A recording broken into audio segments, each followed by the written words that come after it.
5년 전 한서연 위사이는 모든 것을 잃었다. 유진그룹의 핵심 기술 개발자였던 아버지의 명예, 아버지의 목숨, 그리고 그녀의 남편 강태준 25호까지. 거대한 기업 스캔들의 소용돌이 속에서 그녀는 배신자로 낙인 찍혔고 흔적도 없이 사라졌다. 그리고 강태준, 그는 배신의 상처로 마음의 문을 닫았다. 지난 5년간 그는 오직 일에만 몰두했고 유진그룹을 누구도 넘볼 수 없는 철옹성으로 만들었다. 5년이 지난 지금 모든 것을 잃었던 그녀가 완벽하게 다른 사람, 김유진, 이 28이 되어 그의 앞에 다시 나타난다면 운명은 그들을 어디로 이끌 것인가. 유진그룹 본사 44층 CEO 집무실 앞. 숨막히는 정적이 흘렀다. 김유진 씨, 맞으시죠? 비서실장의 딱딱한 목소리가 복도를 울렸다. 그녀는 고개를 끄덕였다. 오늘이 마지막 면접이었다.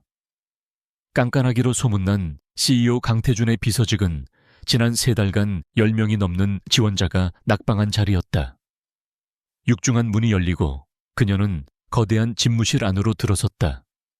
방 안의 모든 것은 강태준 그 자신을 닮아 있었다. 차갑고 미니멀하며 한치의 오차도 허용하지 않는 듯한 위압감.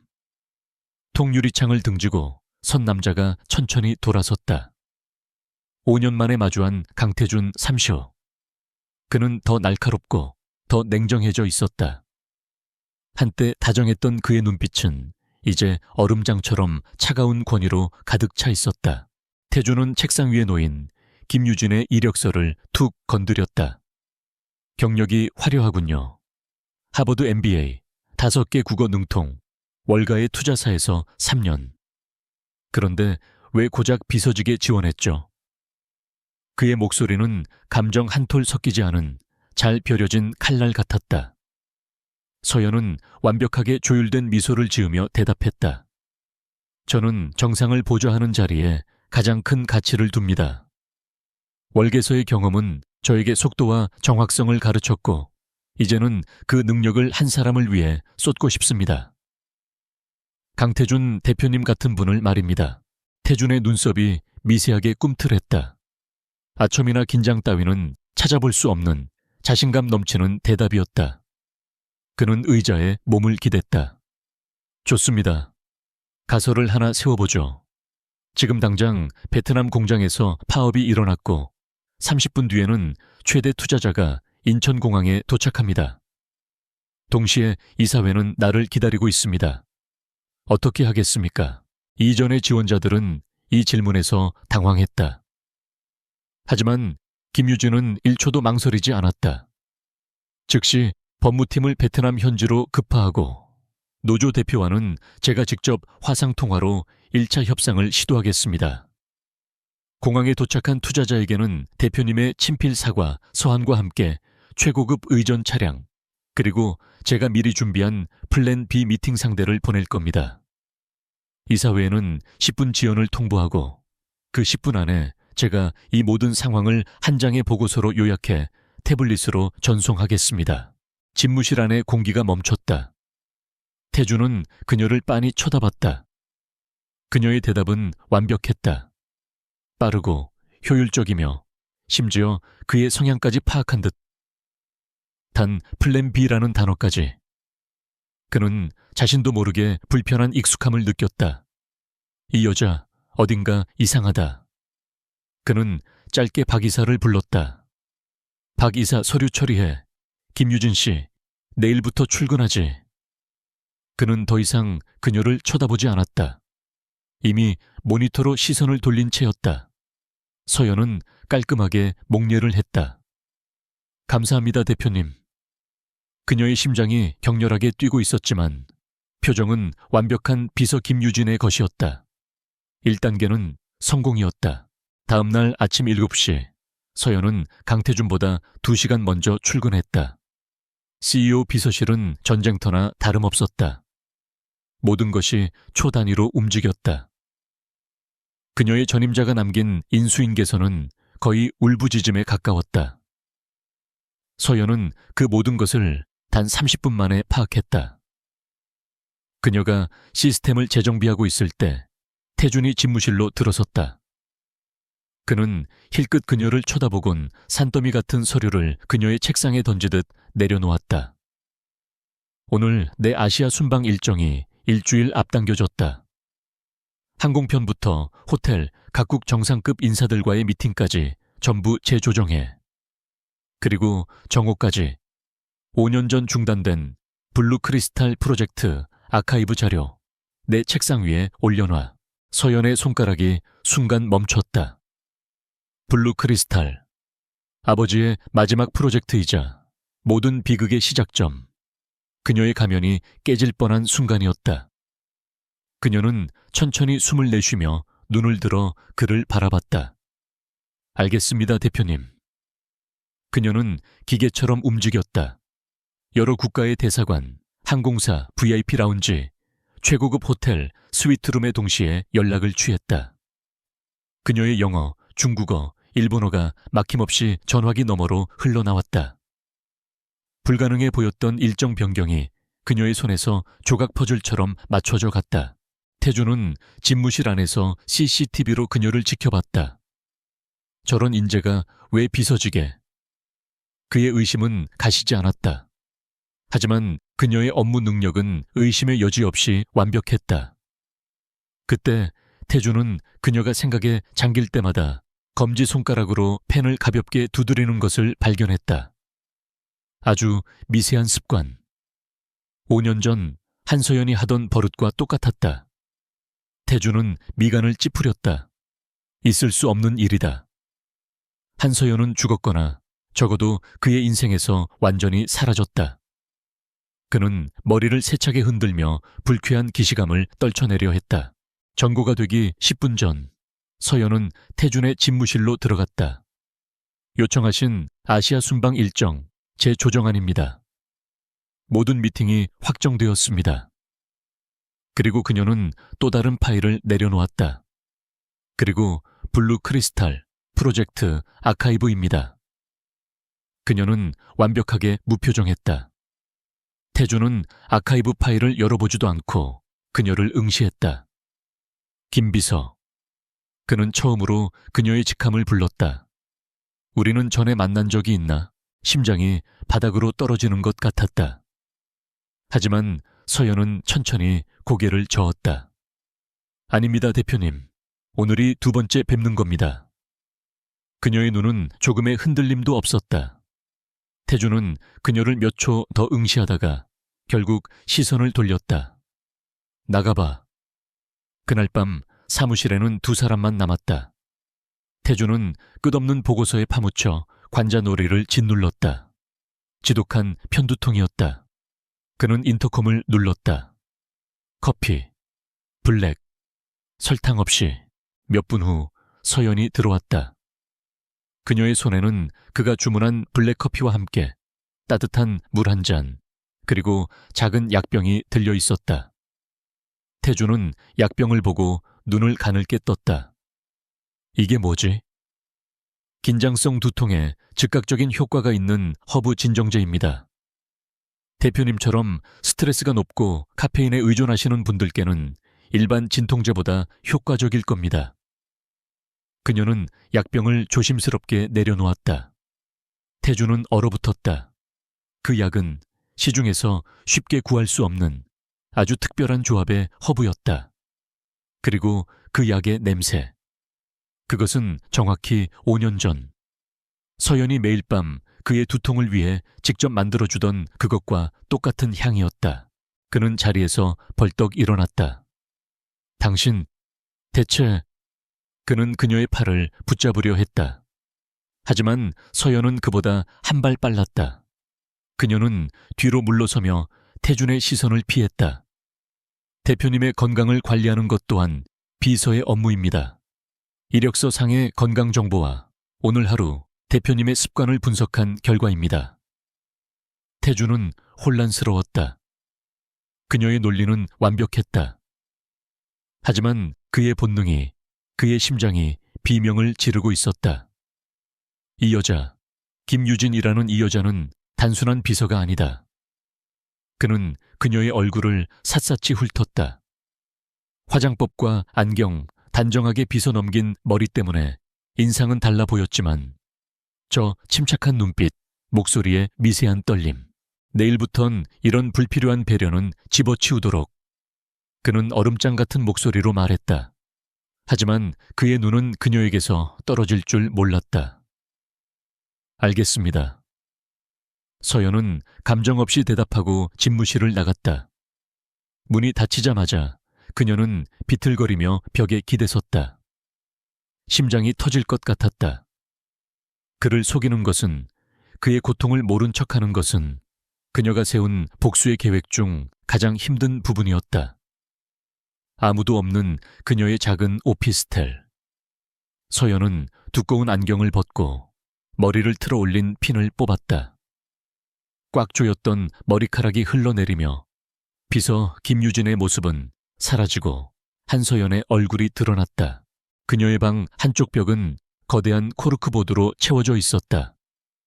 중앙에는 유진그룹의 조직도가 붙어 있었다. 그리고 그 옆에는 강태준의 사진과 그의 숙부이자 현재 유진그룹의 부회장인 강일환의 사진이 나란히 걸려 있었다. 그들의 사진 위로 붉은 펜선이 복잡하게 얽혀 있었다. 서연은 블루 크리스탈이라고 적힌 파일을 열었다. 오늘 회사에서 복사해온 극비 자료였다. 그녀는 환하게 웃고 있는 아버지의 사진을 어루만졌다. 아빠, 저예요. 드디어 들어왔어요. 당신을 그렇게 만든 놈들, 그리고 당신을 배신자라 믿었던 그 사람. 제가 모든 걸 되돌려 놓을게요. 반드시. 그녀의 눈빛은 슬픔을 넘어선 차가운 분노와 결의로 불타고 있었다. 비세우 김유진으로서의 첫 주는 폭풍처럼 지나갔다.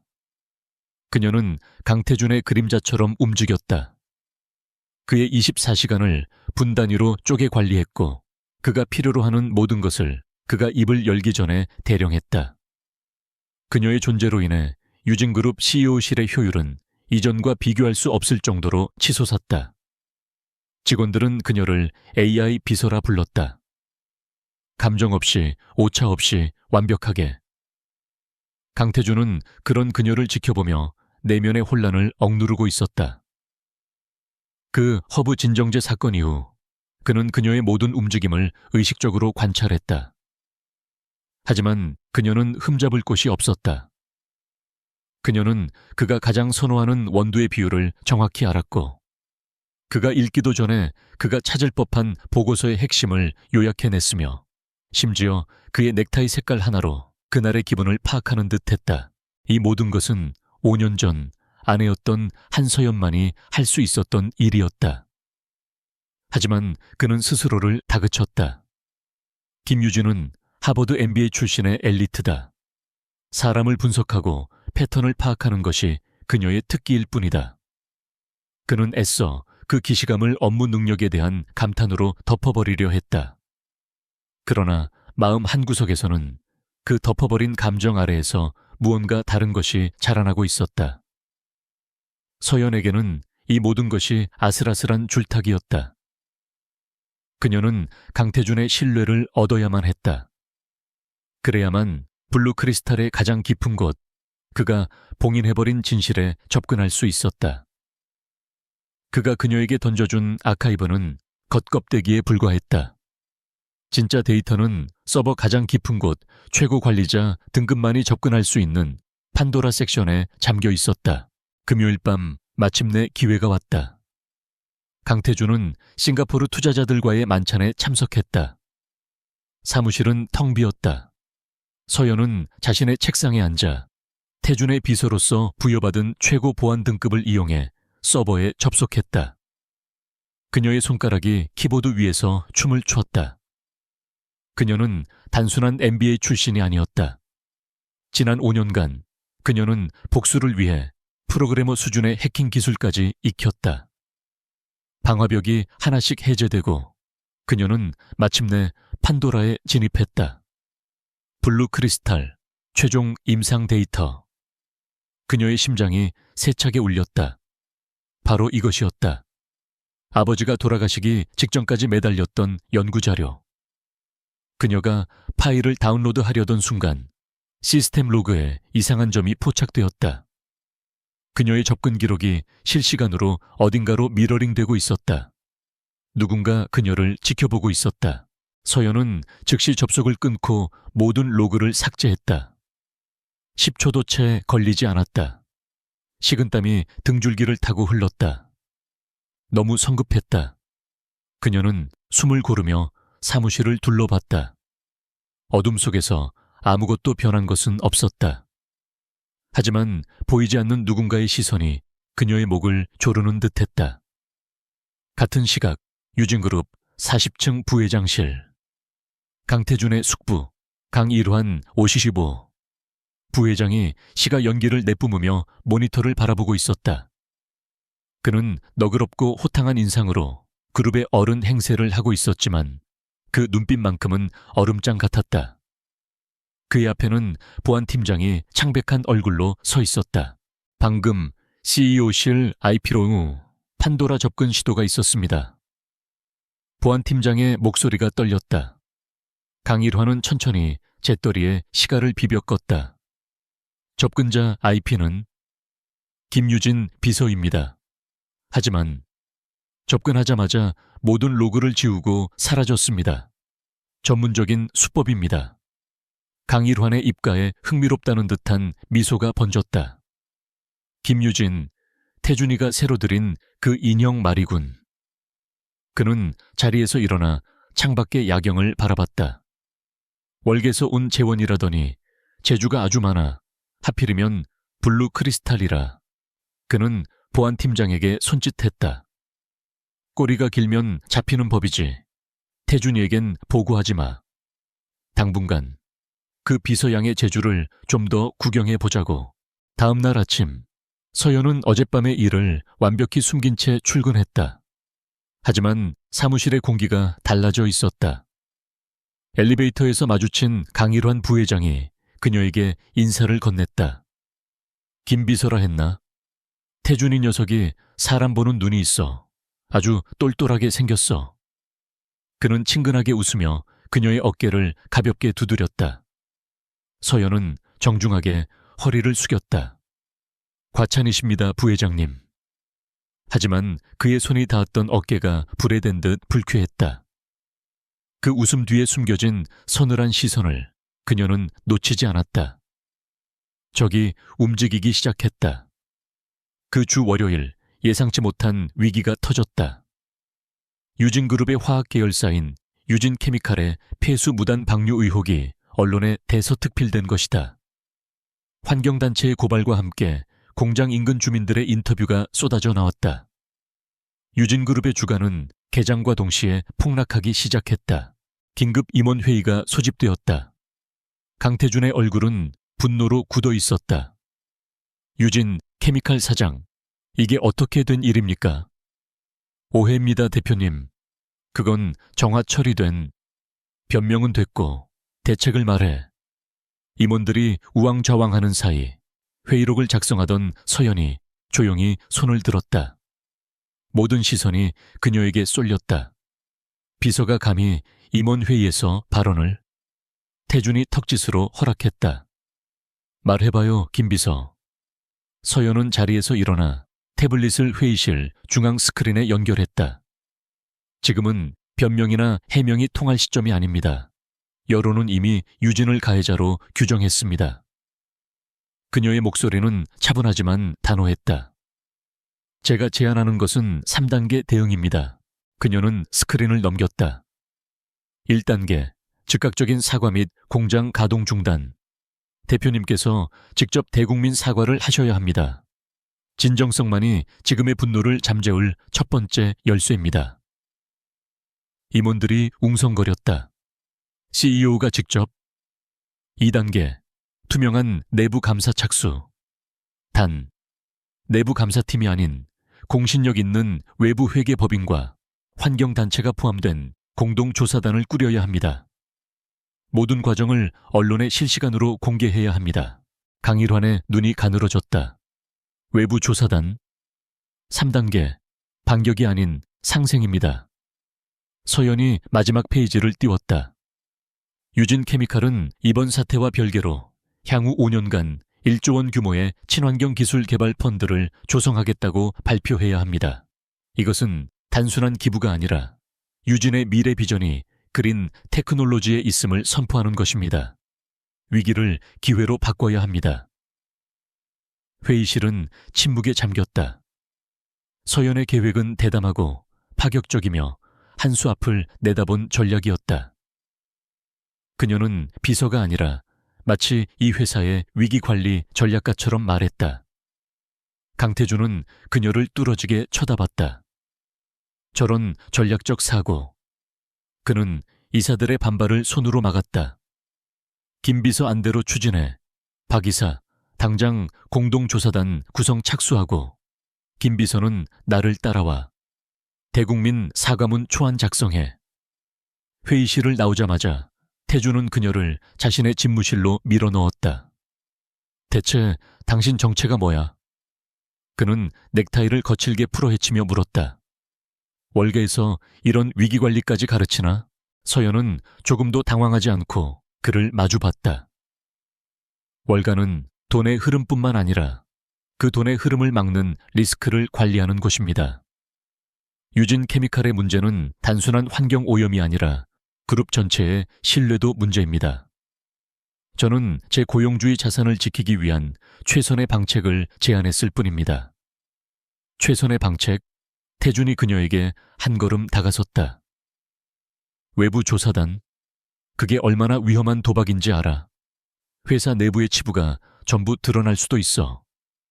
숨길 것이 없다면 위험할 것도 없습니다, 대표님. 서연이 받아쳤다.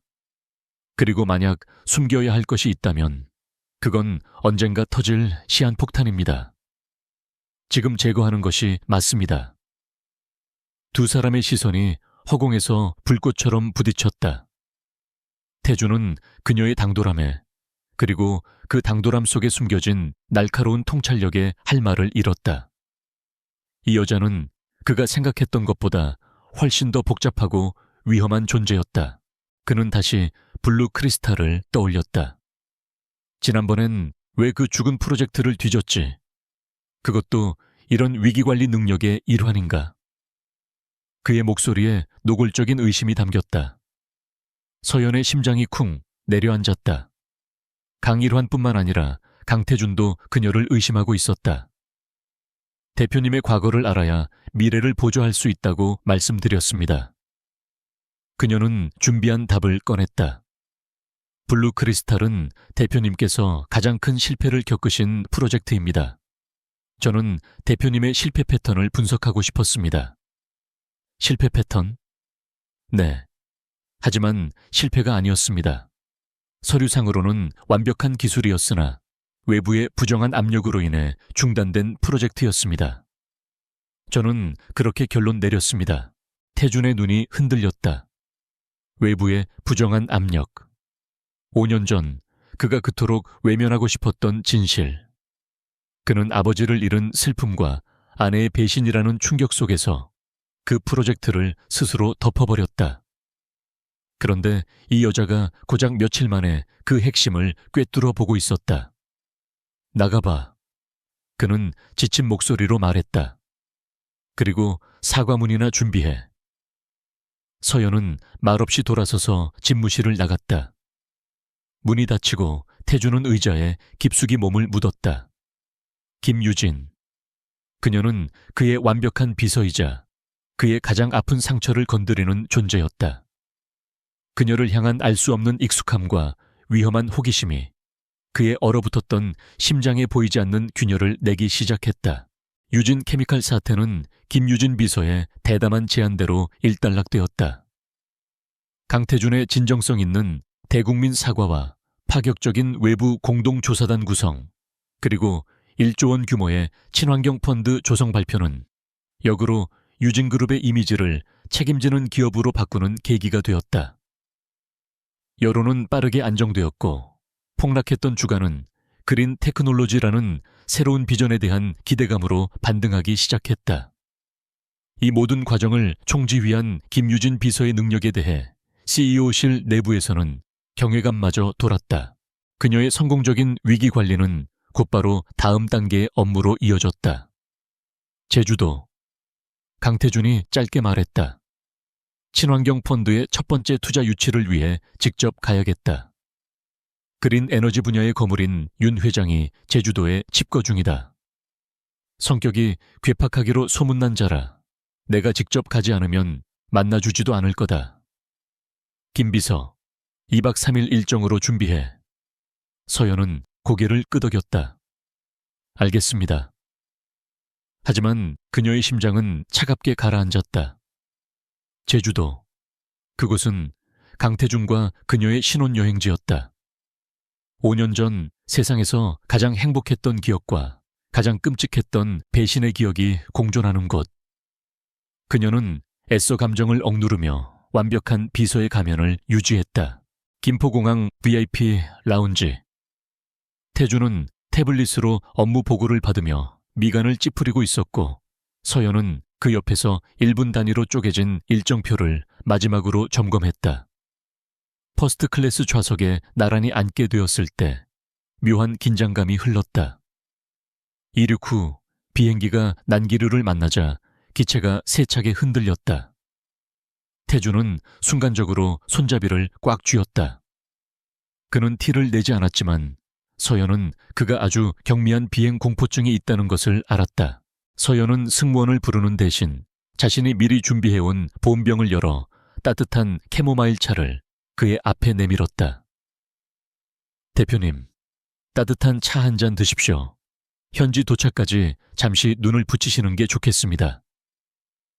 태준은 그녀를 쳐다봤다. 또다시. 그녀는 어떻게 그가 이 타이밍에 차가 필요하다는 것을 알았을까? 그는 그저 난기류 때문이라고 생각하며 말없이 차를 받아들었다. 따뜻한 온기와 은은한 향이 그의 긴장을 풀어주었다. 그는 자기도 모르게 이 익숙한 편안함에 눈을 감았다. 제주도에 도착하자마자 문제가 생겼다. 죄송합니다, 대표님. 호텔 측에 이중 예약 실수로 예약하신 프레지덴셜 스위트가 취소되었습니다. 현지 의전 팀장의 얼굴이 하얗게 질렸다. 지금 성수기라 다른 스위트룸은. 태준의 얼굴이 얼음장처럼 차가워지려던 순간 서연이 나섰다. 괜찮습니다. 윤 회장님 측에서 따로 마련해 주신 숙소가 있습니다. 이쪽으로 이동하시죠. 그녀는 이미 플랜 B를 가동한 후였다. 윤 회장 측에 연락해 그의 개인 게스트하우스, 바다가 바로 내다보이는 독채 빌라를 숙소로 잡아둔 것이다. 태준은 말없이 그녀를 따랐다. 빌라는 완벽했다. 1층은 거대한 회의용 거실, 2층은 침실 2개가 복도를 사이에 두고 완벽히 분리되어 있었다. 사생활과 업무 모두에 최적화된 공간이었다. 태준은 그녀의 완벽한 일 처리에 감탄하면서도 동시에 불쾌한 의구심을 떨칠 수 없었다. 그녀는 마치 자신의 모든 동선과 생각을 미리 읽고 있는 것 같았다. 그날 밤 윤 회장과의 1차 미팅은 팽팽한 긴장감 속에 끝났다. 노회한 투자자는 유진그룹의 제안에 확답을 주지 않았다. 태준은 예민해져 있었고 빌라로 돌아와서도 거실에서 프레젠테이션 자료를 수정하고 있었다. 시간은 자정을 넘어가고 있었다. 서연은 조용히 1층으로 내려왔다. 그는 복잡한 알고리즘이 얽힌 수익률 계산식 앞에서 막혀 있었다. 서연은 그의 등 뒤에서 조용히 말했다. 대표님, 해당 변수값의 5년 전 독일 에코텍사의 실패 사례 데이터를 대입해 보시는 건 어떻습니까? 시장 변동성이 아니라 기술 구현의 실패 확률을 리스크 값으로 잡아야 윤 회장을 설득할 수 있을 겁니다. 태준은 화들짝 놀라 돌아봤다. 그녀는 언제부터 거기 서 있었나? 그리고 그녀가 방금 말한 해결책. 그것은 정확히 5년 전 아버지의 연구실에서 함께 밤을 새우던 한서연이 그에게 제시했던 사고방식과 일치했다. 재무적 데이터가 아닌 기술의 본질을 꿰뚫어보는 접근법. 당신이 그걸 어떻게 알지? 서연은 태연하게 대답했다. 대표님께서 검토하시던 자료에 에코텍 리포트가 포함되어 있었습니다. 그저 논리적인 추론일 뿐입니다. 그녀는 거짓말을 했다. 그 리포트는 그가 보고 있던 자료에 없었다. 그것은 오직 블루 크리스탈 프로젝트의 핵심 개발자였던 그녀의 아버지와 그 어깨너머로 배웠던 그녀만이 아는 정보였다. 태주는 할 말을 잃었다. 그녀의 대답은 논리적이었지만 그의 심장은 그녀가 거짓말을 하고 있다고 소리치고 있었다. 그는 그녀가 제안한 대로 수식을 수정했다. 막혔던 계산이 거짓말처럼 풀려나갔다. 완벽한 예상 수익 곡선이었다. 그는 모니터를 노려보며 등 뒤의 그녀를 향해 낮은 목소리로 물었다. 정말 월가에서 이런 것도 가르치나, 김 비서? 다음 날 저녁 윤 회장과의 만찬 자리. 프레젠테이션은 성공적이었다. 태준이 서연의 조언대로 수정한 자료를 발표하자 윤 회장의 눈이 빛났다. 허허, 강 대표. 젊은 사람이 기술의 본질을 꿰뚫고 있구만. 마음에 들어. 분위기는 화기애애해졌다. 호텔 측에서 최고급 전복죽을 내왔다. 태준이 막 숟가락을 들려던 순간이었다. 잠깐만요, 대표님. 서연이 그의 팔을 막아섰다. 너무나 다급하고 본능적인 움직임이었다. 태준과 윤 회장의 시선이 그녀에게 쏠렸다. 서연은 곧바로 프로페셔널한 미소를 되찾았다. 죄송합니다. 대표님께서는 갑각류 알레르기가 있으십니다. 경미하긴 하지만 중요한 미팅 중이시라 혹시 몰라서요. 그녀는 주방장에게 정중하게 다른 메뉴를 요청했다. 만찬이 끝나고 빌라로 돌아오는 차 안. 태주는 창밖의 어둠을 응시하며 입을 열었다. 내 건강기록부에 갑각류 알레르기 항목은 없어. 그의 목소리는 차갑게 가라앉아 있었다. 서연의 숨이 멎는 듯 했다. 맞다. 아주 경미한 알레르기라 공식적인 기록에는 그 스스로가 빼버렸다. 한서연 외에는 아무도 모르는 사실이었다. 어떻게 알았지? 그가 고개를 돌려 그녀를 직시했다. 어두운 차 안, 그의 눈빛이 맹수처럼 번뜩였다. 서연은 필사적으로 침착함을 유지했다. 대표님의 과거 인터뷰 기사를 검토하던 중 5년 전 홍콩 출장에서 식사 후 가벼운 두드러기 증세가 있었다는 내용을 확인했습니다. 당시 메뉴를 역추적하여 유추했습니다. 비서로서 만일의 사태에 대비하는 것은 당연한 업무입니다. 완벽한 거짓말이었다. 그리고 너무나도 김유진다운 대답이었다. 태주는 더 이상 추궁할 수 없었다. 하지만 그는 알았다. 그녀가 또다시 그럴듯한 거짓말로 진실을 덮었다는 것을. 빌라에 도착했을 때 두 사람 사이에는 숨막히는 긴장감만 흘렀다. 태주는 답답한 마음에 해변으로 향했다. 서연은 일정한 거리를 두고 그를 따랐다. 밤바다에는 5년 전 그들이 함께 보았던 그 달이 떠 있었다. 파도 소리가 그들의 기억을 자극했다. 태준이 불쑥 걸음을 멈췄다. 왜 따라왔지? 비서로서 대표님의 안전을. 닥쳐! 그가 소리쳤다. 비서, 당신은 그 말밖에 못해. 당신 대체 누구야? 그는 거칠게 그녀에게 다가가 그녀의 얼굴을 가리고 있던 안경을 벗겨버렸다. 안경이 벗겨지고 단정하게 묶어 올린 머리카락 몇 가닥이 바람에 흩날렸다. 달빛 아래 드러난 그녀의 맨 얼굴. 화장이 지워지고 가면이 벗겨진 그 얼굴. 그것은 지난 5년간 그가 꿈속에서도 그리워하고 증오했던 그의 아내 한서연의 얼굴이었다. 시간이 멈췄다.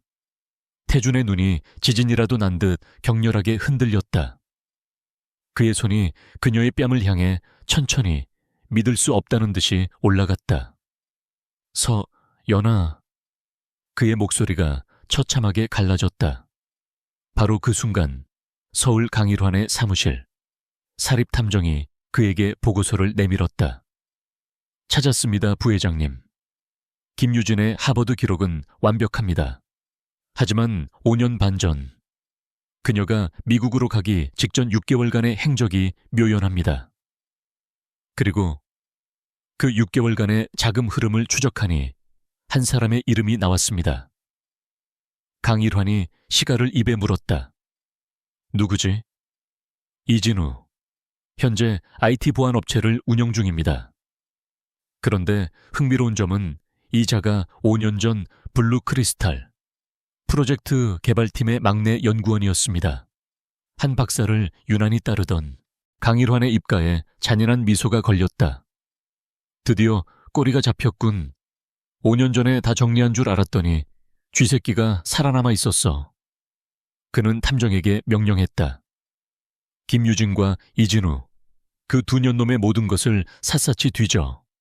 5년 전의 망령이 다시 살아나려 한다면 이번에는 확실하게 숨통을 끊어줘야지.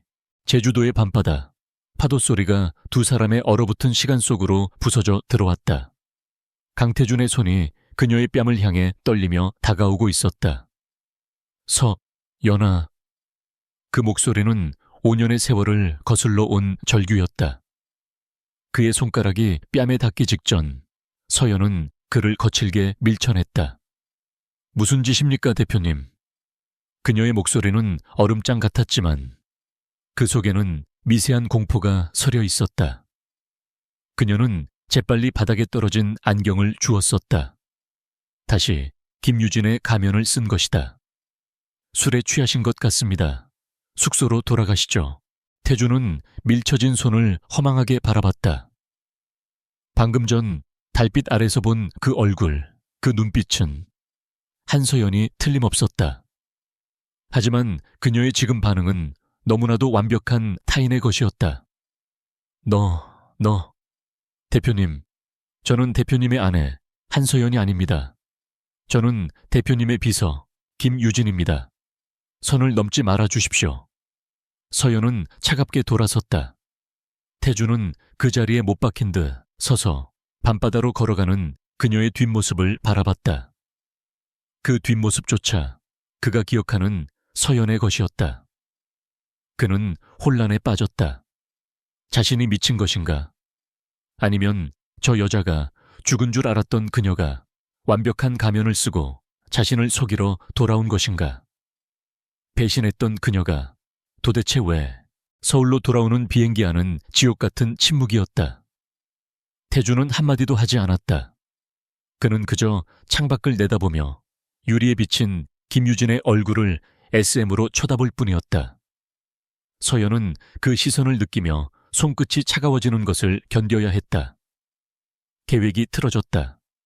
강태준이 그녀를 의심하기 시작한 것이 아니라 거의 확신하고 있었다. 유진그룹 본사로 복귀하자마자 태준은 그녀를 투명인간 취급했다. 업무 지시는 박 이사를 통해 내려왔고 그는 그녀의 얼굴조차 쳐다보지 않았다. 하지만 서연은 알았다. 이것은 무관심이 아니었다. 이것은 폭풍 전의 고요함, 그가 자신을 지켜보고 있다는 가장 확실한 증거였다. 강일환이 덫을 놓기 시작한 지금 태준의 의심은 그녀에게 가장 큰 변수였다. 시간이 없었다. 그녀는 그날 밤 보안이 삼엄한 회사를 빠져나와 어두운 골목길에 숨겨진 한 오피스텔로 향했다. 겉보기엔 평범한 건물이었지만 지하 3층으로 내려가자 거대한 강철문이 나타났다. 지문과 홍채 인식을 거치자 문이 열리며 최첨단 장비로 가득 찬 서버실 같은 공간이 드러났다. 왔어, 누나. 한 청년이 모니터 앞에서 돌아봤다. 이진우 26주. 5년 전 블루 크리스탈 팀의 막내 연구원이자 서연의 아버지 한 박사를 친형처럼 따랐던 천재 해커. 그는 5년 전의 숙청에서 유일하게 살아남아 서연의 복수를 위한 눈과 귀가 되어주고 있었다. 제주도 소식 들었어. 괜찮아? 안 괜찮아, 진우야. 서연이 안경을 벗어 던졌다. 강태준이 알아봤어. 거의 다. 그리고 강일환이 내 뒤를 캐기 시작했어. 어젯밤 누군가 내 서버 접속 기록을 미러링하려던 흔적을 발견했어. 진우의 표정이 굳어졌다. 역시 나도 이상한 점을 발견했어. 그는 메인 스크린에 복잡한 코드 라인을 띄웠다. 강길환이 사용하는 서버가 유진그룹 내부만 게 아니라 스위스에 있는 유령 서버와 연결되어 있었어. 내가 그 서버를 며칠 밤낮으로 팠어.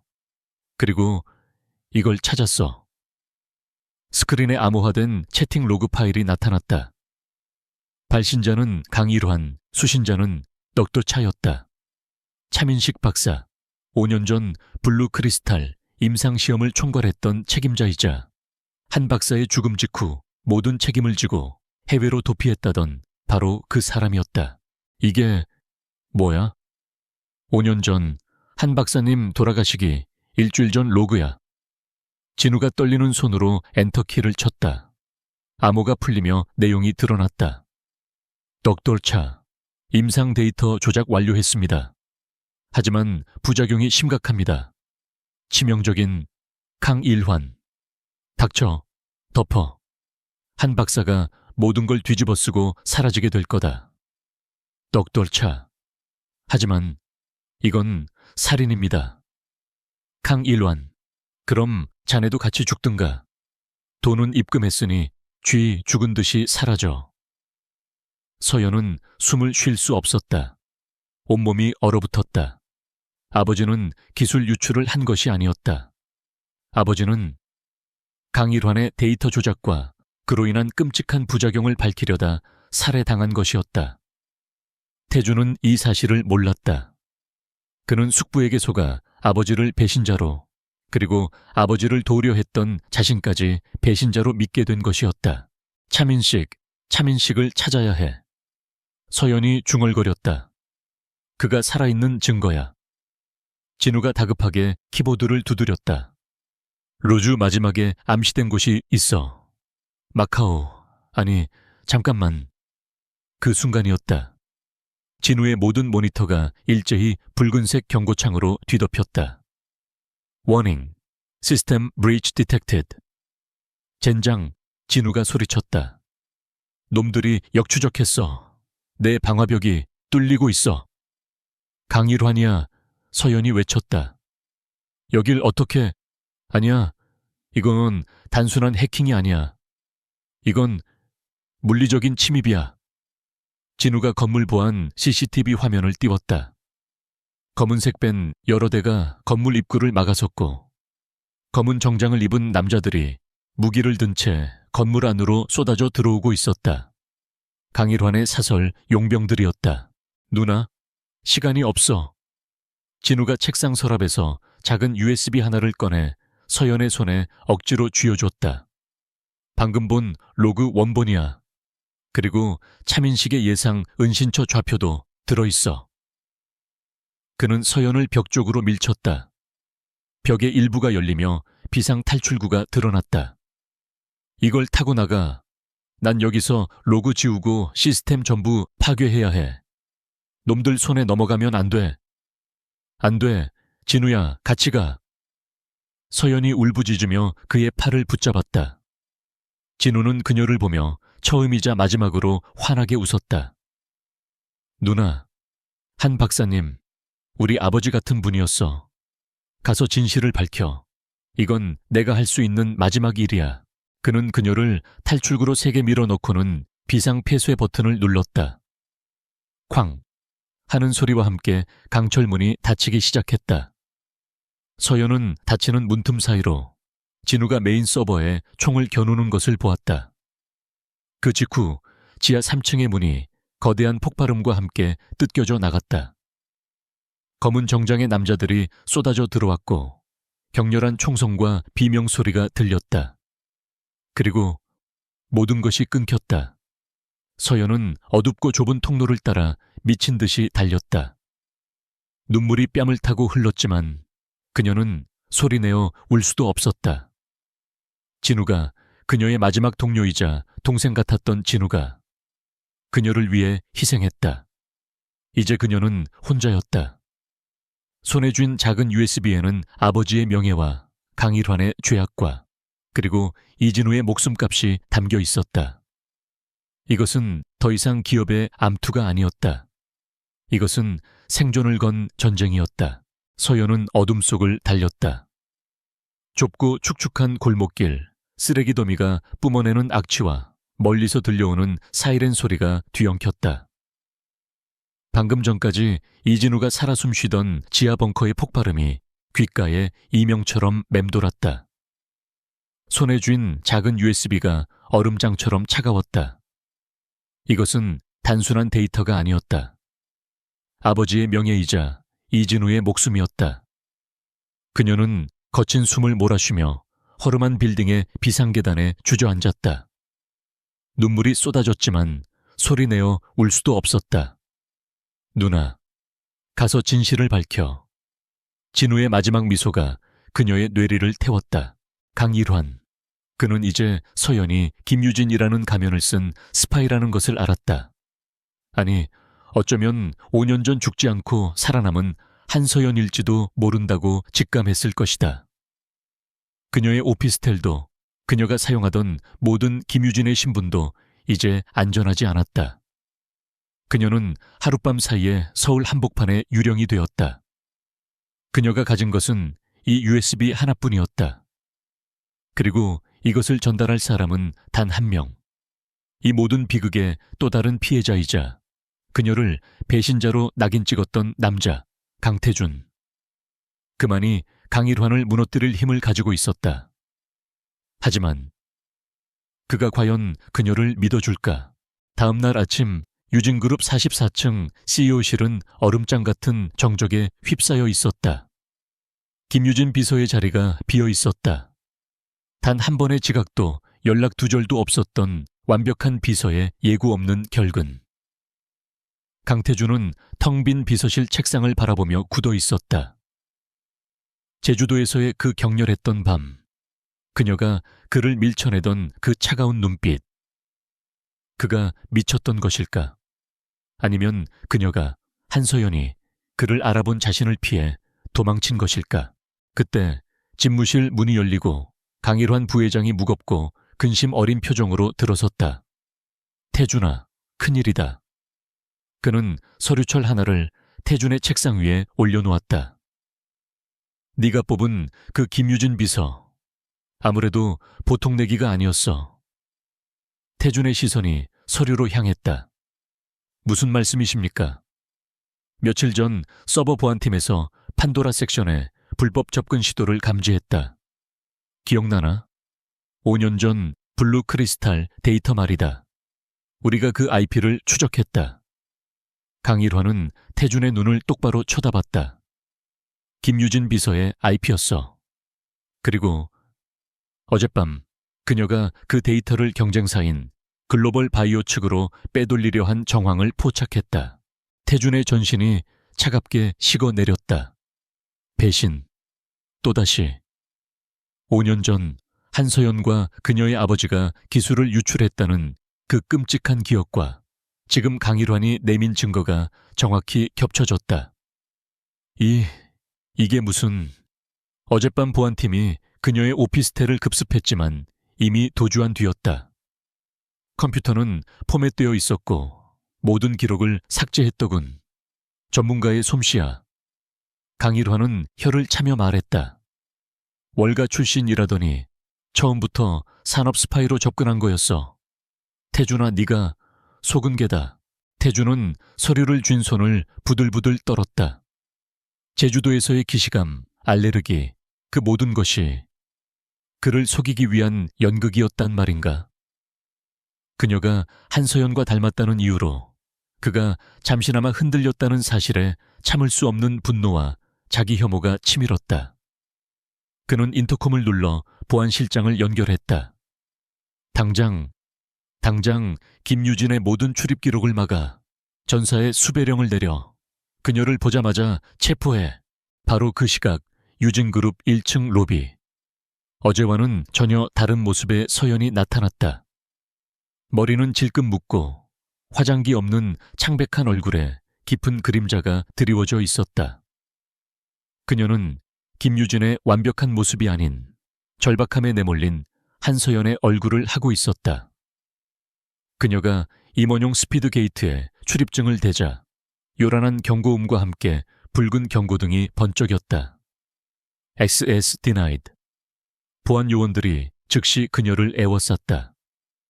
김유진 씨, 잠시 저희와 함께 가셔야겠습니다. 요원들의 손이 그녀의 팔을 붙잡았다. 서연은 그들의 눈빛에서 강일환의 그림자를 보았다. 이들에게 잡히면 끝이다.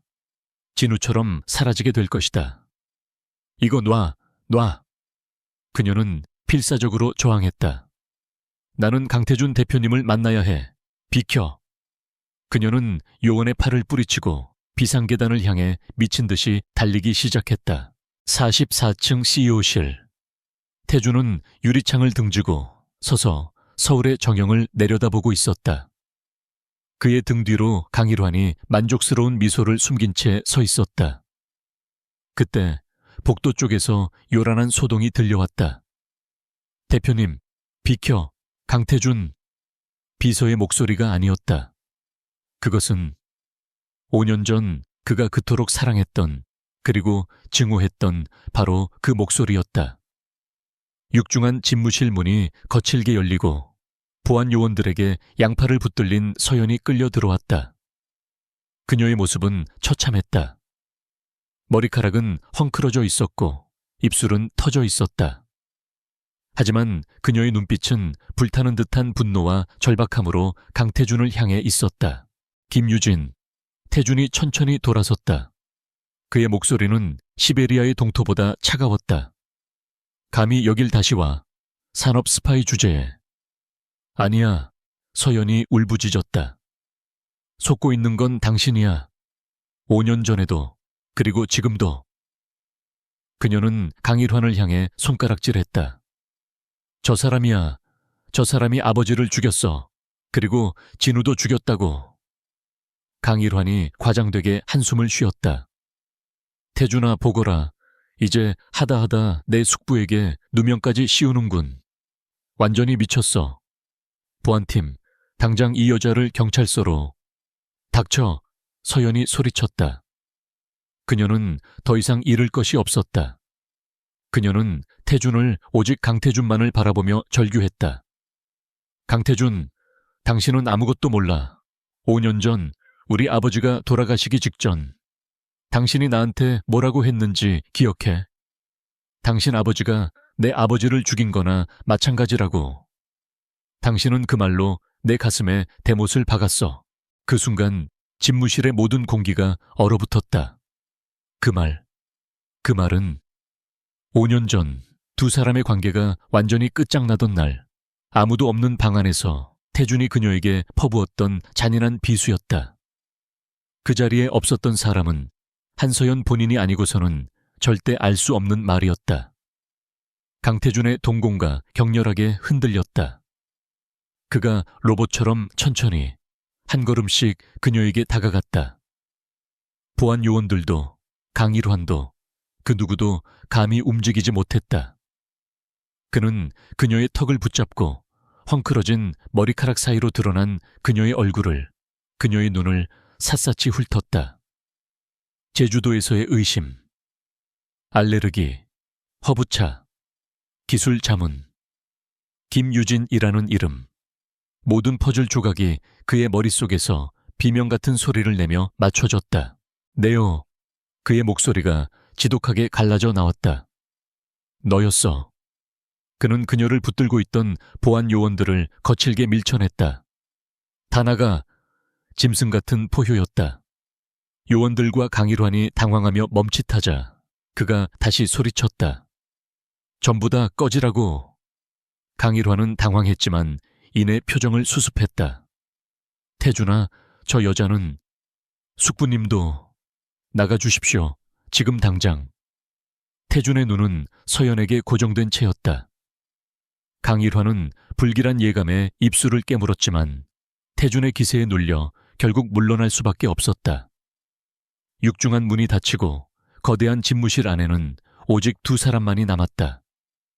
5년의 세월을 사이에 둔 채 태주는 무너질 듯한 걸음으로 그녀에게 다가섰다. 그는 그녀의 어깨를 붙잡았다. 말해, 말해 한서연. 왜 돌아왔어? 왜 김유진 따위의 이름으로? 내 옆에 서연은 그제야 참고 있던 눈물을 터뜨렸다. 복수하기 위해서. 그녀의 목소리는 증오와 슬픔으로 뒤엉켜 있었다. 당신에게 복수하고, 내 아버지를 죽인 강일환에게 복수하고, 그리고 5년 전 그날 아무것도 믿어주지 않았던 당신을 지옥으로 끌어내리기 위해서. 태주는 그녀의 말에 심장이 찢어지는 듯했다. 그는 그녀를 와락 끌어안았다. 그가 5년간 그리워했던, 그가 5년간 증오했던 그녀의 체향이 느껴졌다. 서연아, 서연아. 그의 절규가 방 안을 울렸다. 폭풍의 눈이 마침내 두 사람의 한가운데서 폭발했다. 집무실의 공기는 두 사람의 거친 숨소리와 5년 묵은 고통의 무게로 가라앉아 있었다. 강태주는 그녀를 붙잡고 있던 팔을 천천히 풀었다. 그녀를 잃어버렸다는 5년간의 절망과 그녀가 살아 돌아왔다는 충격, 그리고 그녀가 자신에게 복수하러 왔다는 사실이 뒤섞여 그의 머릿속을 헤집어 놓았다. 복수, 나한테? 서연은 그를 밀쳐냈다. 그의 손길이 닿았던 어깨가 불에 댄 것처럼 아팠다. 그래, 당신한테. 5년 전 당신은 저 괴물의 말을 믿었어. 내 아버지를 배신자로, 나를 공범으로 몰았다고. 당신 눈으로 직접 확인하지도 않고. 그녀의 목소리는 분노로 떨렸다. 하지만 지금은 감정에 빠져 있을 시간이 없었다. 문 밖에는 그들을 찢어 죽일 괴물이 기다리고 있었다. 그녀는 주머니에서 피와 먼지로 얼룩진 작은 USB를 꺼내 그의 가슴팍에 던지듯 밀어붙였다. 이것 때문에 진우가 죽었어. 내 아버지가 왜 죽었는지, 당신의 그 잘난 삼촌이 무슨 짓을 했는지 그 증거가 다 들어있어. 태주는 떨리는 손으로 USB를 받아들었다. 이 작고 차가운 금속 조각이 그가 5년간 애써 외면했던 진실이란 말인가. 서연아, 난 강일환이 문을 부수고 들어오기까지 10분도 안 남았을 거야. 그가 내가 이 데이터를 당신에게 넘겼다는 걸 알면 우린 둘 다 죽어. 선택해, 강태준. 이번에도 그를 믿을 건지 아니면 5년 만에 처음으로 내 말을 믿을 건지. 태준의 눈이 흔들렸다. 그는 서연의 절박한 눈빛과 문 너머에서 느껴지는 강일환의 서늘한 기운을 번갈아 보았다. 그는 망설임 끝에 자신의 책상 구석에 숨겨진 개인 단말기에 USB를 꽂았다. 강일환이 감시할 수 없는, 오직 그만이 접근할 수 있는 독립 서버였다. 화면에 파일이 나타났다. 덕돌차와 강아일환의 채팅 로그. 치명적인 부작용. 데이터 조작, 한 박색에 덮어 씌워. 피처럼 붉은 글자들이 그의 눈을 파고들었다. 5년 전 그를 지탱하던 세계가 무너져 내렸다. 아버지가 돌아가신 후 그를 아들처럼 키워준 숙부가 모든 비극의 원흉이었다. 그리고 그는 그 괴물의 거짓말에 속아 자신의 아내를, 그녀의 가족을 나락으로 밀어넣었다. 그는 비명조차 지르지 못했다. 피가 거꾸로 솟는 듯한 충격에 다리가 풀려 책상을 짚었다. 숙부님이 어떻게... 서연은 무너지는 그를 차가운 눈으로 지켜보았다. 이제 알겠어. 당신이 무슨 짓을 했는지. 태주는 그녀를 바라보았다. 그의 눈에는 이제 걷잡을 수 없는 죄책감과 자기 혐오가 가득했다. 그는 인터컴의 비상 버튼을 눌렀다. 강일환의 라인이 아닌 그의 아버지 때부터 그를 지켜온 소수의 충성파 보안팀에게만 연결되는 직통 라인이었다. 지하차고 10분 내로. 그는 서연의 팔을 거칠게 붙잡았다. 따라와. 그는 집무실 벽의 일부를 밀었다. 책장 뒤로 숨겨진 비상 엘리베이터가 모습을 드러냈다. 태준이 그녀를 밀어넣고 버튼을 누르자 문이 닫혔다. 엘리베이터가 하강하는 동안 그의 주머니에서 휴대폰이 미친 듯이 울렸다. 강일환 부회장의 이름이 떠 있었다. 그는 전화를 끊어버렸다. 지하 2층 개인 차고에 도착하자마자 검은색 세단이 미끄러지듯 멈춰 섰다. 충성파 보안팀장이었다.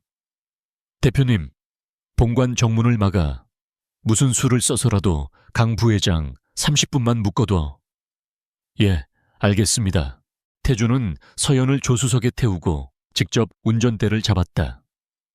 차가 차고를 빠져나와 서울의 거리로 합류하려는 순간 검은색 밴 2대가 그들의 앞뒤를 막아섰다. 강일환의 사설 용병들이었다. 젠장. 태준이 핸들을 거칠게 꺾어 인도로 돌진했다. 거리는 순식간에 아수라장이 되었다.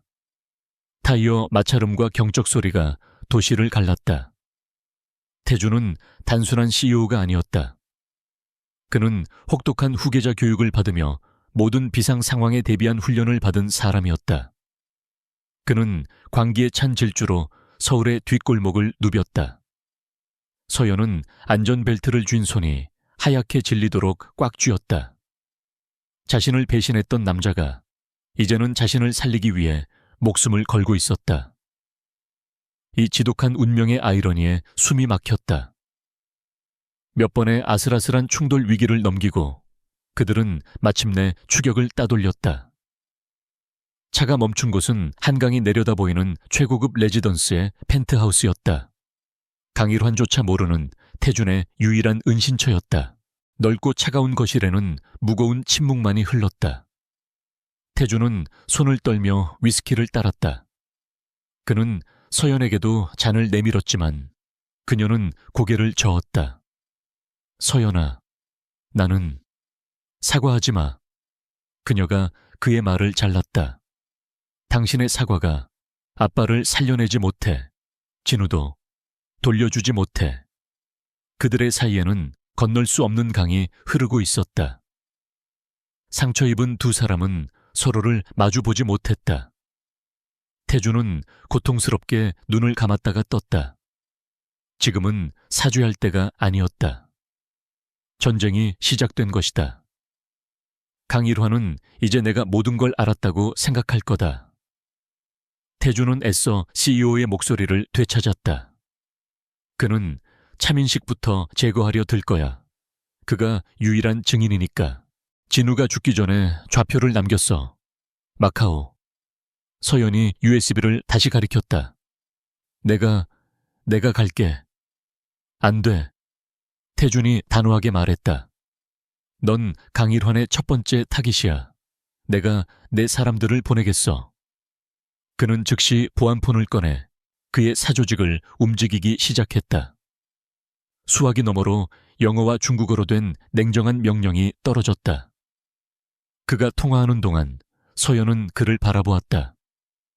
5년 전 그들이 아직 행복했을 때 함께 미래를 그리던 그 모습. 유능하고 냉철하며 압도적인 카리스마를 가진 남자. 그녀가 사랑했던 모습, 그리고 그녀를 배신했던 모습.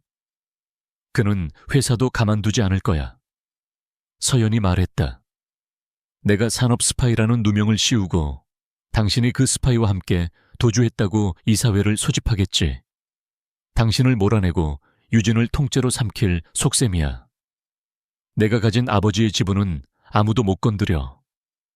살아있어야 지분도 의미가 있는 거야. 서연이 차갑게 받아쳤다. 그는 이미 두 사람을 죽였어, 강태준. 세 번째가 당신이 되지 말란 법은 없어. 두 사람은 밤새도록 거대한 테이블 양끝에 앉아 있었다.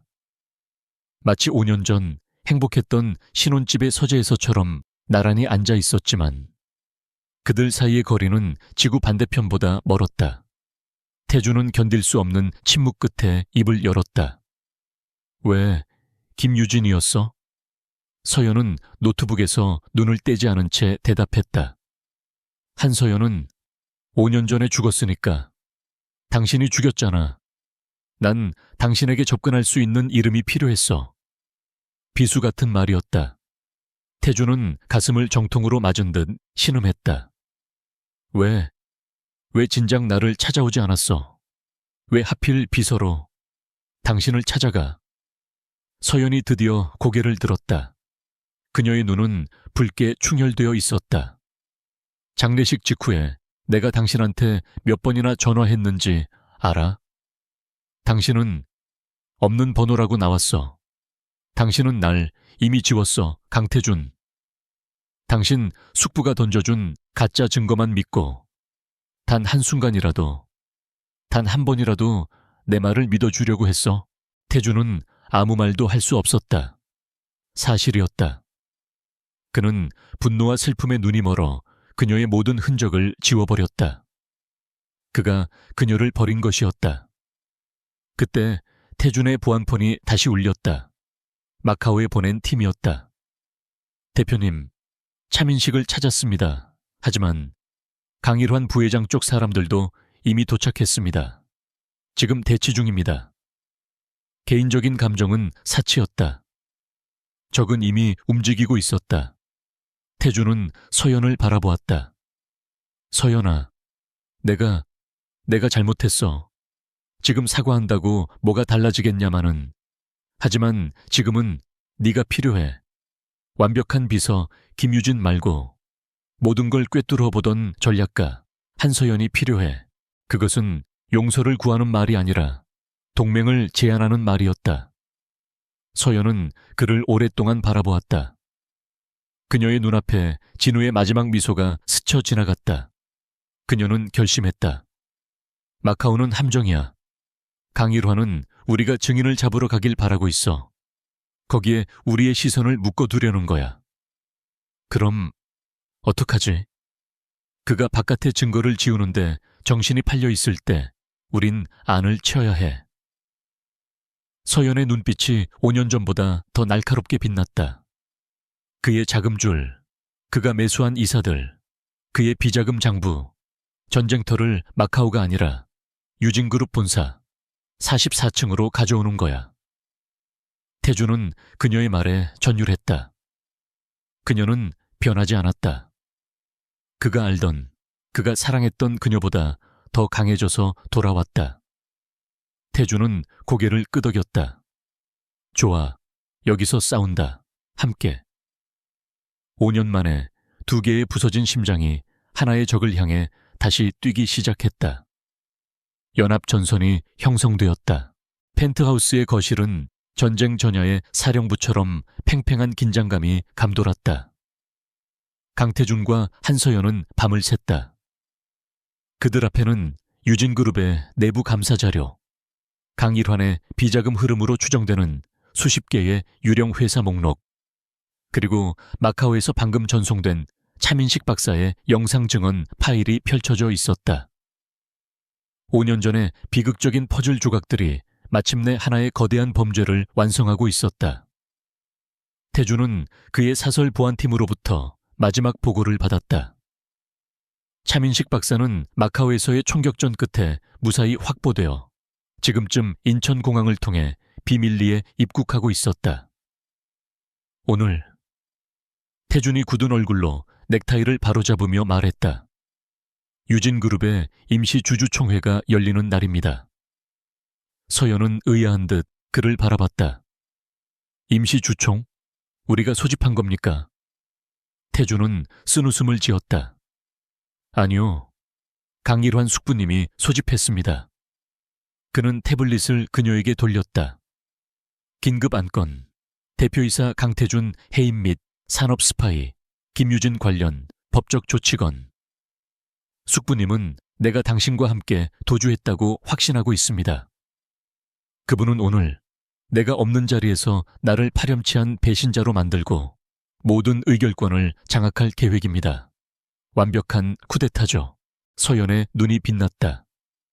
호랑이를 잡으려면 호랑이 굴로 들어가야죠. 그녀는 5년 전에 상처 입은 피해자가 아니었다. 그녀는 김유진 비서의 단정한 수트가 아닌 날카로운 전략가의 갑옷을 입고 있었다. 그럼 무대를 뺏어야겠네요. 그가 준비한 무대에서 그를 주연으로 세우는 겁니다. 단, 비극의 주인공으로. 유진그룹 본사 44층 대회의실. 그룹의 운명을 결정지을 임시 주주총회가 시작되었다. 강일환 부회장은 비통하고 엄숙한 표정으로 단상에 섰다. 그는 연기의 대가였다. 존경하는 주주 여러분, 그리고 이사님들, 저는 오늘 참담한 심정으로 이 자리에 섰습니다. 회의장은 웅성거렸다. 강태준 대표의 자리는 비어 있었다. 강일환은 준비한 연설을 시작했다. 제 조카이자 유진그룹의 대표인 강태준은 그룹의 핵심 기밀을 빼돌린 산업 스파이 김유진이라는 여자와 공모하여 현재 도주 중입니다. 이는 5년 전 한 박사가 저지른 배신과 판박이처럼 닮아 있습니다. 피는 속일 수 없는 모양입니다. 그는 가증스러운 눈물을 훔치는 신용까지 했다. 저는 이사회의 의장으로서 강태준 대표를 즉각 해임하고 그룹의 비상 경영 체제를 선포할 것을, 그 해임안 저도 동의합니다. 육중한 회의실 문이 열리고 차가운 목소리가 강일환의 연설을 끊었다. 모든 시선이 문 쪽으로 향했다. 그곳에는 5년의 세월을 거슬러 온 한서연이 서 있었다. 그리고 그녀의 옆에는 얼음처럼 차가운 분노를 머금은 강태준이 서 있었다. 두 사람의 등장은 회의장에 폭탄이 터진 듯한 충격을 주었다. 강일환의 얼굴이 공포와 분노로 일그러졌다. 너희들이 감히 여길... 그는 보안 요원들을 향해 소리쳤다. 당장 저 스파이년과 배신자를 끌어내. 숙부님. 태준이 그들을 막아서는 요원들을 뚫고 천천히 단상을 향해 걸어갔다. 그의 발걸음은 사형 집행인의 그것처럼 무겁고 단호했다. 제가 해임되어야 할 이유는 따로 있습니다. 지난 5년간 살인자를 숙부로 모시고 진실을 외면한 죄, 그 죄로 저는 대표 자격이 없습니다. 뭐라고? 하지만 그 전에 주주 여러분께 진실을 공개해야겠습니다. 태준은 단상에 올라 USB를 꽂았다. 회의실에 거대한 스크린이 켜졌다. 여기 숙부님께서 그토록 감추려 했던 블루 크리스탈의 진짜 데이터가 있습니다. 스크린에 이진우가 목숨과 맞바꾼 채팅 로그가 떠올랐다. 강아일환. 닥쳐. 덮어. 한 박사가 모든 걸 뒤집어 쓰고. 강일환의 목소리가 회의실 전체에 울려 퍼졌다. 데이터 조작, 임상부작용 은폐, 그리고 한 박사에게 모든 죄를 뒤집어 씌우라는 지시까지. 이사들은 경악을 금치 못했다. 강일환은 미친 사람처럼 웃기 시작했다. 거짓말이다. 저건 저 년이 조작한 거야. 저 여자는 김유진이 아니야. 5년 전 지 애비랑 같이 기술을 훔쳐 달아났던 한서연이라고. 죽은 줄 알았던 망령이야. 그는 스스로 서연의 정체를 폭로해버렸다. 서연이 마이크 앞에 섰다. 맞습니다. 제 이름은 한서연입니다. 그녀의 목소리는 떨리지 않았다. 저는 제 아버지 한 박사님의 명예를 되찾기 위해 돌아왔습니다. 그리고 강일환 부회장, 당신은 조작과 은폐뿐만 아니라 살인을 저질렀습니다. 증거 있나? 강일환이 발악했다. 증거를 가져왔습니다. 태준이 나지막이 말했다. 회의실의 옆문이 열리고 휠체어를 탄 한 남자가 태준의 보안팀에 이끌려 들어왔다. 그는 5년의 도피 생활로 완전히 망가져 있었지만 강일환은 그를 한눈에 알아보았다. 차민식 박사였다. 강일환의 세상이 무너져 내렸다. 차 박사, 네가 왜... 차민식은 떨리는 목소리로 모든 것을 고백했다. 강일환의 협박, 데이터 조작의 전말, 그리고 한 박사님은 마지막까지 반대했습니다. 임상을 중단해야 한다고. 그래서 강 부회장이 브레이크가 고장난 것처럼 사고로 모든 것이 끝났다. 이사들은 얼굴이 하얗게 질려 자리에서 일어났고 몇몇은 이미 법무팀에 연락을 취하고 있었다. 강일환은 사방이 막힌 것을 깨달았다. 그의 눈에 광기가 서렸다. 그는 단상 위에 있던 유진그룹의 성공을 상징하는 무겁고 뾰족한 크리스탈 공로패를 집어들었다. 이건 내 거야. 유진은 내 거라고. 그는 비명을 지르며 가장 가까이 있던 서연을 향해 달려들었다. 내년 때문에, 너 때문에 모든 걸 망쳤어. 서연아. 태준이 그녀를 향해 몸을 날렸지만 강일환이 더 빨랐다. 그는 서연의 머리채를 붙잡고 뾰족한 공로패의 모서리를 그녀의 목에 겨눴다. 다 비켜. 비키지 않으면 2년의 숨통을 끊어버릴 테다. 5년 전에 내 애비처럼. 회의실은 아수라장이 되었다. 태준은 피가 식는 것을 느꼈다. 5년 전 그는 그녀를 지키지 못했다. 또다시 그녀를 잃을 수는 없었다. 숙부님, 아니 강일환, 멈춰. 당신이 진 거야. 그녀를 놔줘. 닥쳐. 내 놈도 내 애비도 똑같아. 날 무시했지. 강일환의 눈은 완전히 이성을 잃었다. 그가 서연의 목을 더 세게 조이며 팔에 힘을 주는 순간이었다. 하지만 지금의 한서연은 5년 전의 그녀가 아니었다. 그녀는 강일환의 귓가에 얼음처럼 속삭였다. 지옥으로 나가, 이 살인자. 그녀는 신고 있던 스틸레토 힐의 뒷굽으로 강일환의 발등을 잇는 힘껏 내리찍었다. 크악! 강일환이 고통으로 주춤하며 팔에 힘을 푸는 찰나. 서연은 그의 가슴팍을 팔꿈치로 가격하며 몸을 숙였다. 그와 동시에 강태준이 맹수처럼 달려들어 강일환을 덮쳤다. 두 남자가 뒤엉켜 바닥을 굴렀다. 크리스탈 공로패가 바닥에 떨어지며 산산조각 났다. 강일환. 태준은 숙부의 멱살을 잡고 주먹을 들어 올렸지만 차마 내리치지 못했다. 대신 그의 눈에서 뜨거운 눈물이 흘렀다. 어떻게 제 아버지와 서연이 아버지에게 그 순간 회의실 문이 활짝 열리며 경찰 특공대와 검찰 수사관들이 쏟아져 들어왔다. 태준이 미리 연락해 둔 것이었다. 강일환은 허망한 표정으로 그들을 바라보다가 이내 미친 사람처럼 웃기 시작했다. 하하, 내가 이겼어. 강태준, 넌 결국 날 내 손으로. 하하하. 수사관들이 강일환에게 수갑을 채웠다. 그는 끌려나가면서도 태준과 서연을 향한 저주를 멈추지 않았다. 회의실은 깨진 유리 조각과 흩어진 서류들, 그리고 이사들의 망연자실한 표정으로 가득 찼다. 모든 것이 끝났다. 태준은 천천히 서연에게 다가갔다. 그녀의 목에는 날카로운 트로피에 긁힌 붉은 상처가 선명했다. 그는 떨리는 손으로 그녀의 상처를 어루만졌다. 괜찮아. 서연은 대답 대신 5년 만에 처음으로 참아왔던 숨을 내쉬었다. 긴장이 풀리자 다리가 휘청거렸다. 태준이 그녀를 단단히 붙잡아 품에 안았다. 끝났어. 서연아. 정말 다 끝났어. 두 사람은 수많은 카메라 플래시와 충격에 빠진 이사들 앞에서 5년의 지옥을 딛고 서로를 부축하며 서 있었다. 주주총회장의 혼란은 쉽사리 가라앉지 않았다. 수십 개의 카메라 플래시가 강일환이 끌려나간 자리를 비추고 5년 만에 정체를 드러낸 한서연과 그녀를 보호하듯 감싸 안은 강태준을 향해 쏟아졌다. 태준은 그녀의 목에 난 붉은 상처를 가리듯 자신의 재킷을 벗어 그녀의 어깨에 덮어주었다. 그는 쏟아지는 질문들을 향해 낮고 단호한 목소리로 말했다. 모든 진실은 밝혀졌습니다.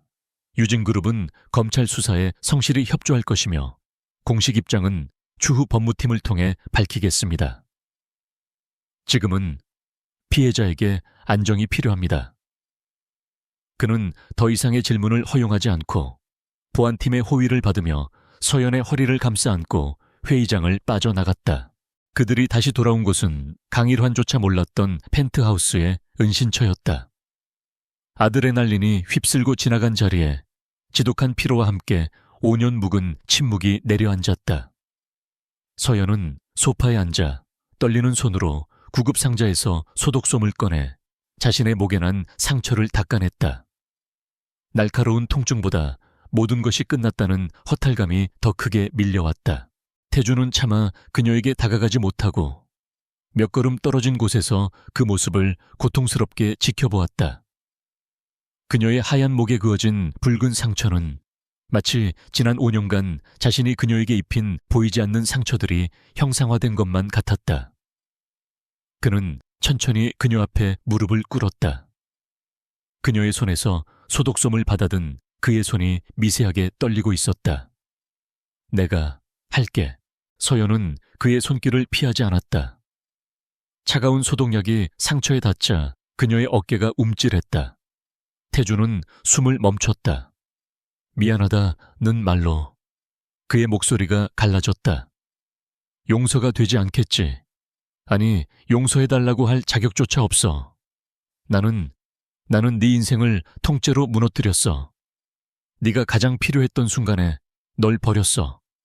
괴물의 거짓말을 믿고 내가 사랑했던 여자를, 내 아내를. 그는 말을 잇지 못하고 고개를 숙였다. 서연은 그의 숙인 머리를, 그 떨리는 어깨를 내려다보았다. 복수가 끝난 자리에 남은 것은 공허함, 그리고 이 남자에 대한 지독한 연민이었다. 당신은 날 버린 게 아니야, 강태준.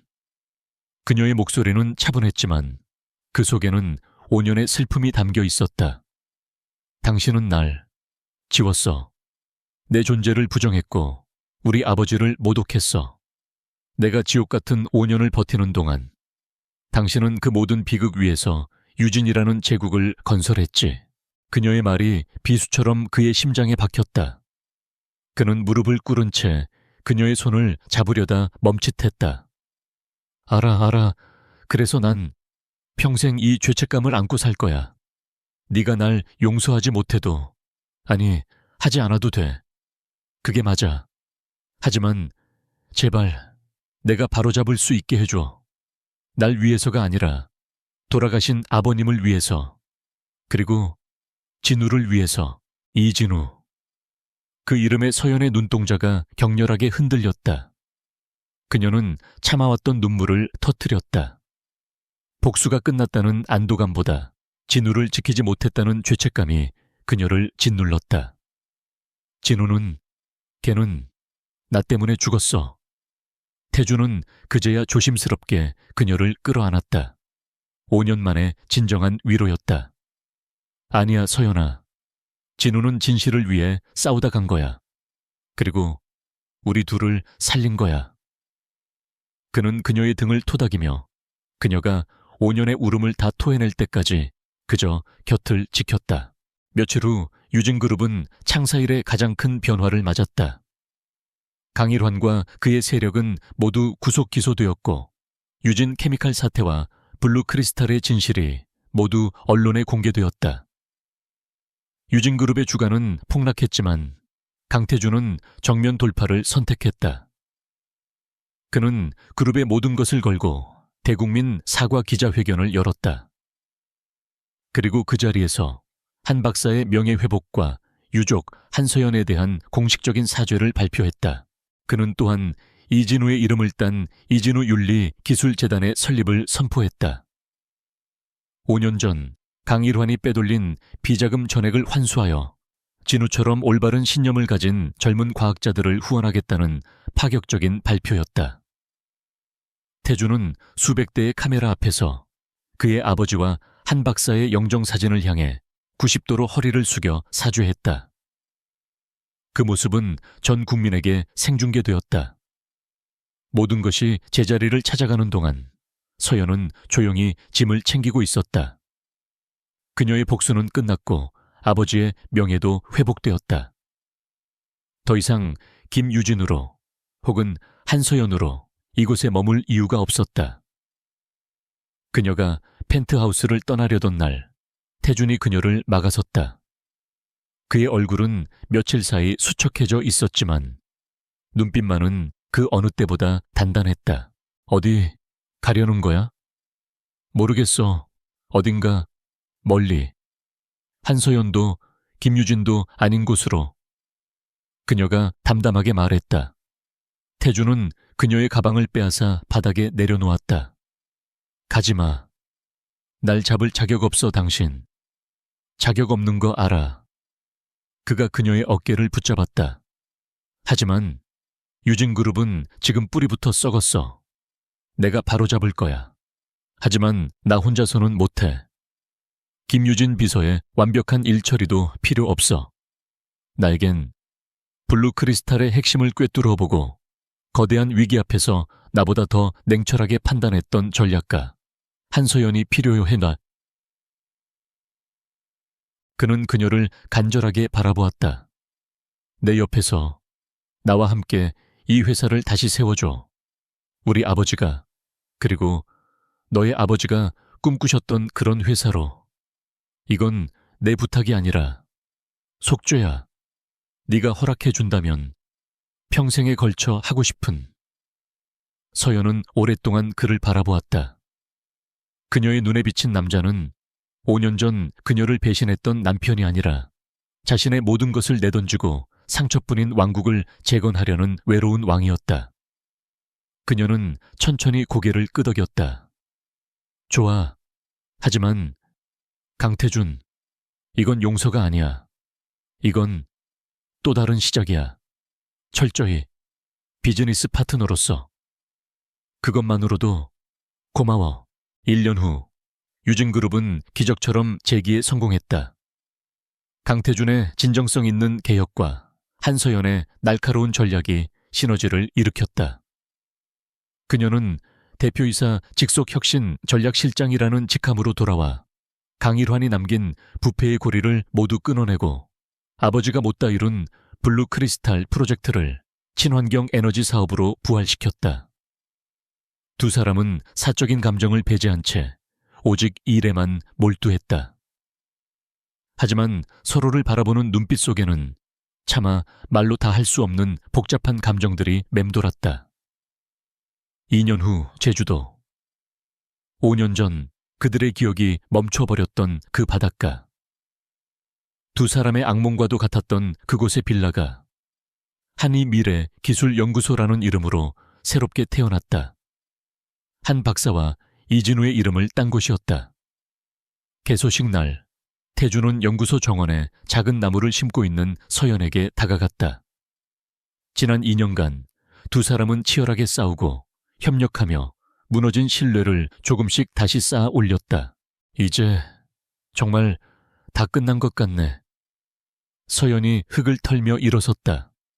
태주는 그녀의 손가락에 묻은 흙을 닦아주며 조심스럽게 작은 상자를 내밀었다. 그 안에는 5년 전 그가 그녀에게 주었던 결혼 반지가 아닌 아주 단순하고 작은 새 반지가 들어있었다. 서연아. 그가 5년 전, 아니 7년 전 처음 고백하던 날처럼 떨리는 목소리로 입을 열었다. 우린 너무 많은 시간을 잃어버렸어. 그리고 너무 많은 상처를 주고받았지. 지난 2년간 난 네가 내 파트너가 되어주길 바랐어. 그리고 넌 완벽한 파트너였어. 하지만 난 이제 더 이상 파트너가 아니라 다시 내 아내가 되어줬으면 좋겠어. 서연의 눈에 눈물이 고였다. 그녀는 고개를 저었다. 태준 씨, 우린 알아. 5년 전으로 돌아갈 수 없다는 거. 그 상처가 완전히 사라지지 않을 거라는 것도 알아. 하지만 그는 반지를 꺼내 그녀의 손을 잡았다. 상처가 아문 자리에 새살이 돋아나듯이 우린 전보다 더 단단해질 수 있다고 믿어. 내게 다시 한번 기회를 주지 않겠어. 평생 당신에게 속죄하고 당신을 행복하게 해줄 기회를. 서연은 그를 바라보았다. 그녀의 눈에 비친 그는 더 이상 과거의 상처에 얽매인 남자가 아니었다. 그는 모든 것을 딛고 일어선 더 깊고 성숙해진 남자였다. 그녀는 천천히 손을 내밀었다. 당신이 그랬지. 상처가 아문 자리는 더 단단하다고. 기회를 줄게. 대신 이번에 또 나 울리면 그땐 정말로 유진그룹 통째로 뺏어버릴 거야. 태주는 그제야 환하게 웃었다. 5년 만에 되찾은 진심 어린 미소였다. 그는 그녀의 손에 반지를 끼워주고 그녀를 깊이 끌어안았다. 그리고 1년 후 제주도의 그 연구소가 내려다 보이는 작은 집. 따스한 햇살이 쏟아지는 거실에서 한 아이가 아장아장 걸음마를 배우고 있었다. 강태준이 서툰 솜씨로 아이를 부축하고 있었고 서연이 그 모습을 보며 행복하게 웃고 있었다. 세 사람의 모습은 5년의 지옥을 건너온 이들에게 운명이 선사한 가장 완벽하고 의미 있는 결말이었다.